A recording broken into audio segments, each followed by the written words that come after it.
Hello Internet, Sifo here, and welcome back to the channel. Now, I love South Africa. It's a beautiful country, full of incredible people, vibrant cultures, and scenery that'll make your jaw drop. But like any family, we've got our issues. And one of the biggest, most persistent issues is the uncle who borrows money from your wallet and then swears he's never seen it before. I'm talking, of course, about corruption. It's the invisible tax that everyone pays, but no one agreed to.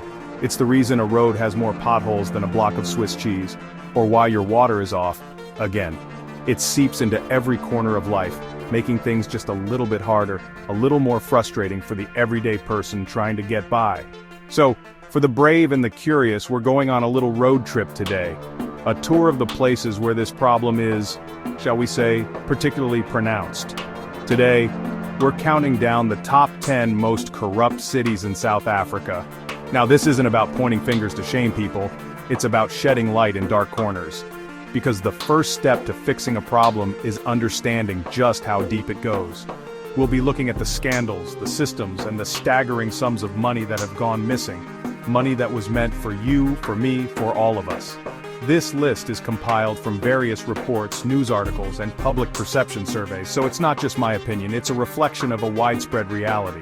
We're going to dive into the specifics, from dodgy tenders to political kickbacks, and explore how these actions have real-world consequences for the people living in these urban centers. It's going to be an eye-opener, maybe a little infuriating, but definitely necessary. So buckle up, let's see which cities made the list and why. Kicking off our list at number 10 is the economic powerhouse, the city that never sleeps, Johannesburg, or as some might call it, the city of gold, and golden handshakes. Jozi is the engine room of South Africa's economy, and where there's that much money flowing, you can bet your last rand that some of it is going to end up in the wrong pockets. It's like leaving a giant unattended chocolate cake in a room full of people who haven't eaten all day. Someone's going to take a slice they weren't offered. The city has been rocked by scandals ranging from billing crises, where residents get electricity bills for amounts that could power a small country, to massive tender fraud in infrastructure projects. Remember the 1.2 billion rand fleet management contract? The one that was flagged for serious irregularities? That's classic Joburg. It's a story of contracts awarded to friends, of procurement processes that are more of a suggestion than a rule. You see it in the state of some public facilities, in the endless sagas at entities like City Power or Joburg Water. The money is allocated, the plans are announced with great fanfare, but the execution often falls short because a significant chunk of the budget has mysteriously vanished, gone on a permanent vacation to a private island somewhere. It's a constant battle between progress and pilfering in the country's biggest urban jungle. Cruising down to the coast, we land at number 9, Durban, eThekwini. Famous for its warm beaches, spicy bunny chow, and unfortunately a political climate that can be just as heated. Durban's corruption often has a more sinister, violent edge to it. It's not just about creative accounting here. It's a place where blowing the whistle can be a life-threatening career move. The city has been plagued by allegations of political assassinations linked to tender disputes. Think about that for a second. People are allegedly being killed over contracts for waste removal or housing projects. It's a whole different level of intense. The Zandile Gumede scandal is probably the most infamous example. The former mayor and over 20 co-accused are on trial for a refuse collection tender worth more than 300 million rand. The allegations read like a movie script: racketeering, fraud, corruption, and this is just one high-profile case. Beneath the surface, there are countless stories of ward councillors manipulating housing lists, of municipal jobs being sold, and of a culture where who you know is infinitely more important than what you know. It's a system that robs the most vulnerable of basic services and opportunities, all while the sun shines and the waves crash on the shore. Ah, Cape Town, the mother city, internationally adored for its stunning beauty, its wine farms, its vibrant arts scene. It's often held up as the best-run metro in the country, and look, in many ways, it is. The trains might even run on time, which in South Africa is basically a miracle. But let's be real, even paradise has its problems. Corruption in Cape Town is often more subtle, more sophisticated, you could say. It's less about stuffing cash into a bag and more about manipulating regulations, questionable land deals, and cozy relationships between developers and city officials. It's the old boys club kind of corruption.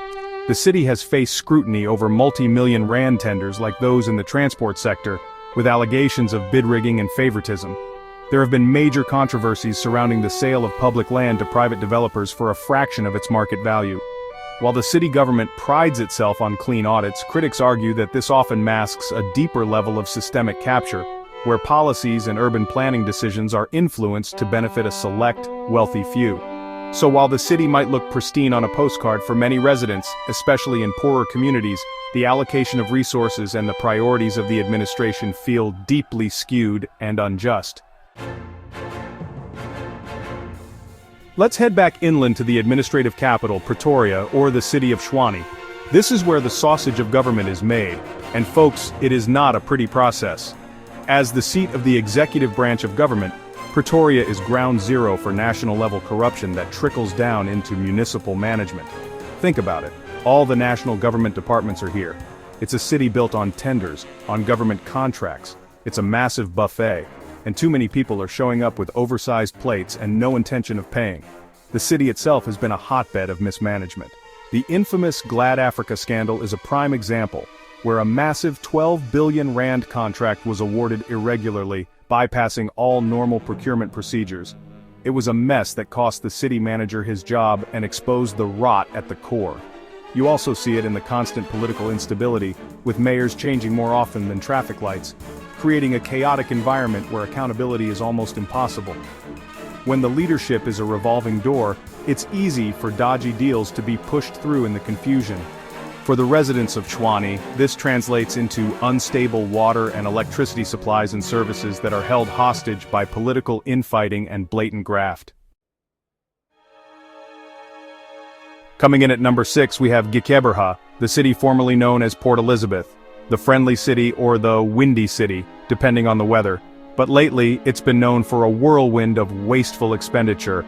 The Nelson Mandela Bay Metro has become a textbook case of what happens when political instability meets corruption. The coalition governments here have been so fragile, so prone to collapse, that it creates a power vacuum. And in that vacuum, opportunistic officials and connected cadres have a field day with public funds. It's like the parents leaving for the weekend and the teens throwing a party that wrecks the entire house. One of the most persistent issues has been the Integrated Public Transport System, or IPTS. It's been a money pit for over a decade, sucking in billions of rands with very little to show for it. Buses were bought and are now rusting away, stations were built and are being vandalized. It's a monument to mismanagement and alleged corruption. Add to that scandals involving dodgy toilet tenders during the pandemic, and a constant struggle to keep the lights on and the water running, and you have a city whose potential is being crippled by a seemingly endless cycle of graft and incompetence. The friendly people of Nelson Mandela Bay deserve so much better. We've now reached the halfway point on our tour, and it brings us to the heart of the Free State, the judicial capital, Bloemfontein, the city of roses. But beneath the petals, there are plenty of thorns. Mangaung, as the metro is known, has gained a reputation for being the epicenter of some of the country's most audacious corruption schemes, often linked to the provincial government which is seated there. It's where grand plans are hatched, not for the public good, but for private enrichment. It's like being the capital of justice, but the scales are permanently tipped in favor of the crooked. This is the city that gave us the VBS Mutual Bank scandal's Free State connection, where municipalities deposited huge sums of money into the bank in exchange for kickbacks, only for the bank to collapse, taking the people's service delivery money with it. But the poster child for Free State corruption is the asbestos housing project. Over 255 million rand was paid to politically connected companies to assess and remove asbestos roofs. The work was never properly done, but the money was gone. This case, involving top political figures, shows how deeply entrenched the rot is, turning a public health necessity into a get-rich-quick scheme. Part of the Buffalo City Metro. This is a city with a proud history and a beautiful coastline, but it has been systematically hollowed out by years of alleged corruption and catastrophic mismanagement.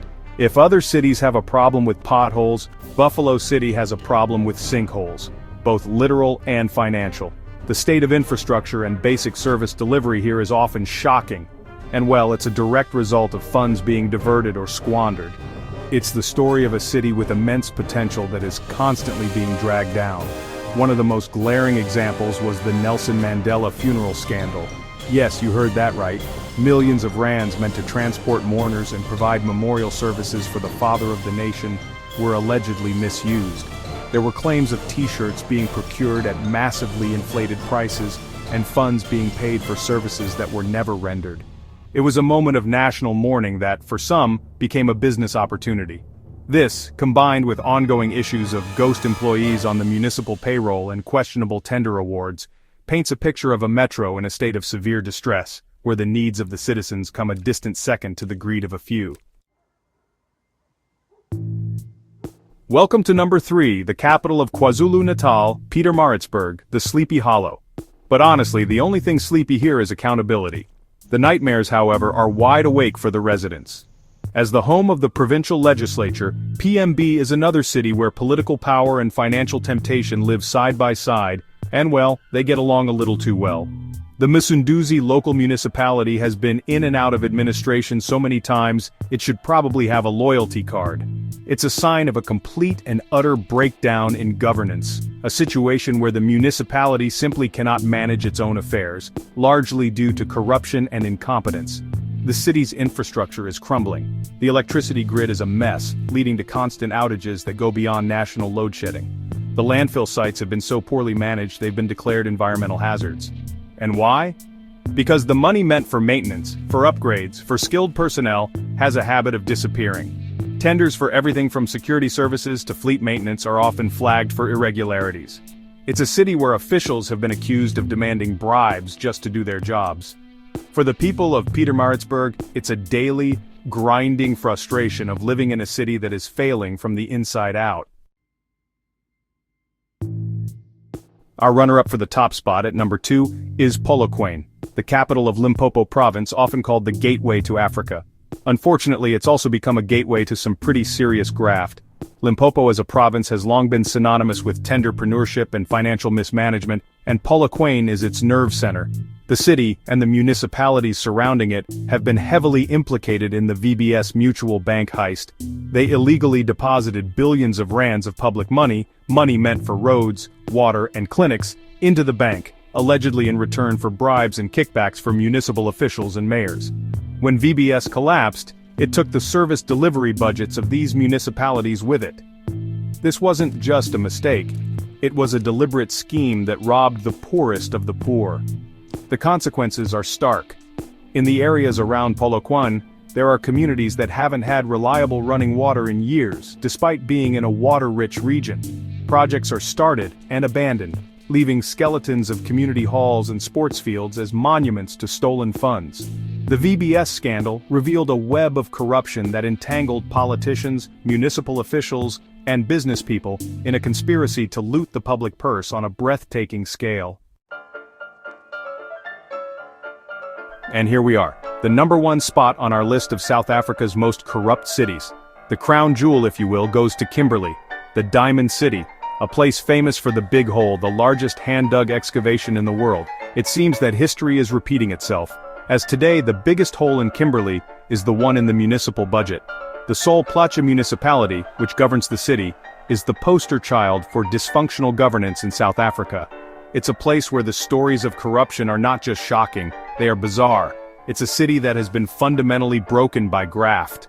Where do you even begin? There's the infamous Gatvol shutdown, where the entire community, fed up with non-existent services and blatant corruption, brought the city to a standstill for weeks. There are the reports of sewage flowing through the streets for months on end, because the wastewater treatment plants have collapsed from neglect and lack of funding. There have been scandals involving everything from irregular land sales to the mayor's office spending exorbitant amounts on fast food. Yes, fast food. While the city crumbles, the leadership is allegedly having a feast. Kimberley is what happens when corruption is no longer a bug in the system, but the entire operating system itself. It is a tragic tale of a historic city brought to its knees. So there you have it. From the economic heartland of Johannesburg to the diamond fields of Kimberley, we've seen a pattern of mismanagement, of greed, and of broken promises. The names and the specific scandals change from city to city, but the outcome is always the same. Ordinary people suffer. Corruption isn't a victimless crime. It's the reason a child has to learn in a crumbling school, the reason a grandmother can't get her medication from the local clinic, and the reason a young entrepreneur can't get a business permit without paying a bribe. It erodes not just our infrastructure, but our trust in the very institutions that are meant to serve us. It steals our money, and it steals our future. But this isn't a reason to despair. It's a reason to get angry, and then to get active. The first step is knowing what's going on, and I hope this video has helped shed some light. The next step is to demand better. We need to support investigative journalism, vote in local elections, join community forums, and hold our elected officials accountable for every single cent. We have to make the cost of corruption higher than the reward. It's a long and difficult fight, but it's a fight for the soul of our cities and our country. We, the people, have to be the auditors. We have to be the watchdogs. Change is possible, but it won't happen on its own. It requires all of us to be informed, engaged, and relentless in our demand for transparency and justice. Let's make sure that next year, this list looks very, very different. Thanks for watching. Don't forget to like and subscribe for more exposés.